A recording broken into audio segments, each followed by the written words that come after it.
This is a U.S.-China media brief produced by the UCLA Asian American Studies Center.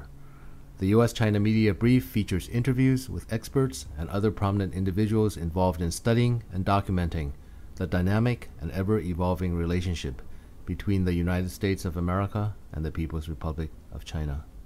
I'm Russell Leong, Director of the U.S.-China Media Brief of the UCLA Asian American Studies Center.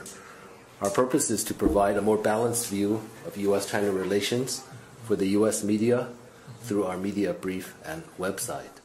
We're happy to have Professor Vinay Lal, UCLA Professor of History and Asian American Studies. Thanks for coming on, Professor Lal. My pleasure.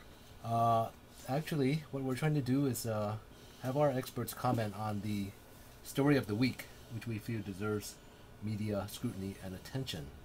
The New York Times, May 4th, 2009 edition, there was an article entitled, U.S. Media See a Path to India in China's Snub. Let me just quote a few lines.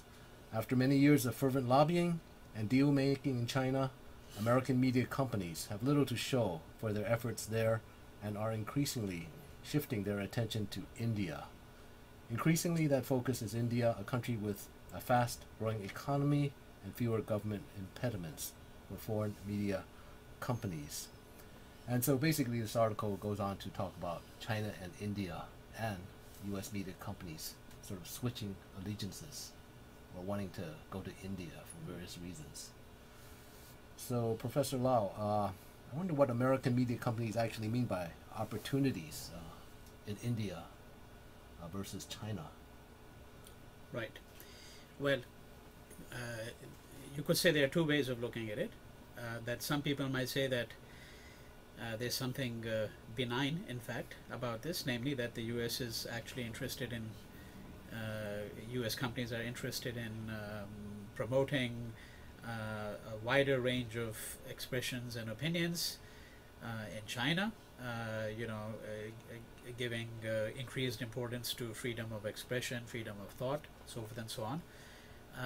I think I'm not inclined to accept that particular reading. I think that that would be indeed very benign, because I think that increased opportunities really does mean deregulation.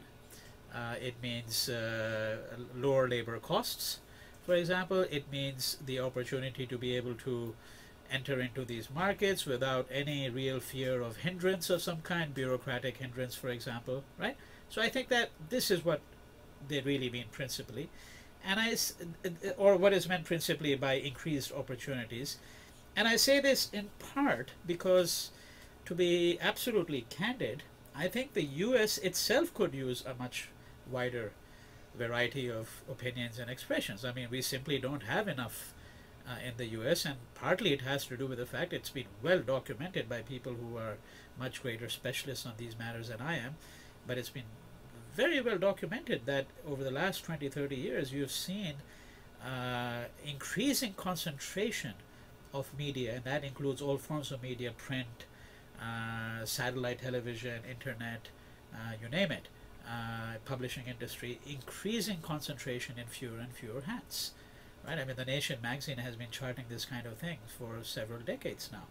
So I think that, when we say increased opportunities, we're certainly not speaking vis-a-vis China as far as the role of U.S. companies is concerned about promoting, freedom of speech and freedom of expression. Rhetorically, that all sounds very good, but it does have to do with being able to enter into the market at, at a price that is, from the point of view of the companies, reasonable, if not very good, and at minimal cost to themselves. Yes, I'm sure U.S. companies are always thinking about the price point between China and India. Well, one of the big things people always say when they talk about India and China, of course, is that, well, it's easier maybe to operate in India because India is a democracy, it espouses democratic principles, that China is still a one-party communist state, and so there's a profound difference, and so forth. Right. That's the kind of rhetorical, ideological rationale. Yes, yes. Well, there's, I think, something to it. I mean, I think there's no question in my mind that India is a freer country than China. I think that the democratic structures there are relatively alive. There are people who would question very much whether India is a democracy, frankly, but I do not number myself among them, while holding to the view that yes, I mean, the democracy there is deeply, deeply flawed. And it wouldn't be sufficient to say that all democracies are deeply flawed. I think they may well be, but I think, at least in the case of India, I think that there are very, very serious problems in it. And the question is whether, in fact, globalization, for example, has, in fact, aggravated some of the problems, even while it might have ameliorated some of them, but it certainly has led to increasing inequalities. And in India, you are seeing, by the way, now, something somewhat similar to the US, not on that scale yet, namely increasing concentration of the media in fewer hands. I think that one thing that saves India in part is the fact that the media there, and I think we have to register this as a fact immediately, that we cannot think of India only and Indian media only in relationship to English. I mean, India is a country where there are well over a dozen languages which have easily 10 million speakers or more. Okay, and all of these are languages with highly literate traditions.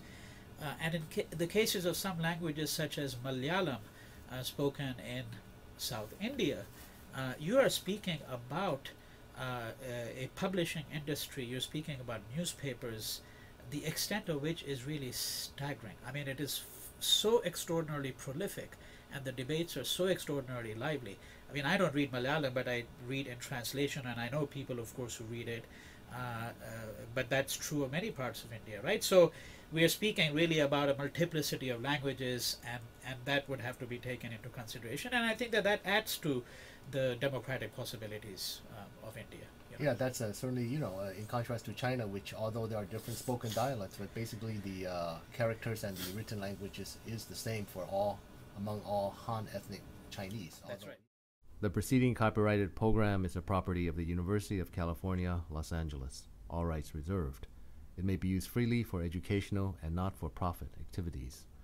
For other uses or to make an inquiry, please contact the Asian American Studies Center at UCLA.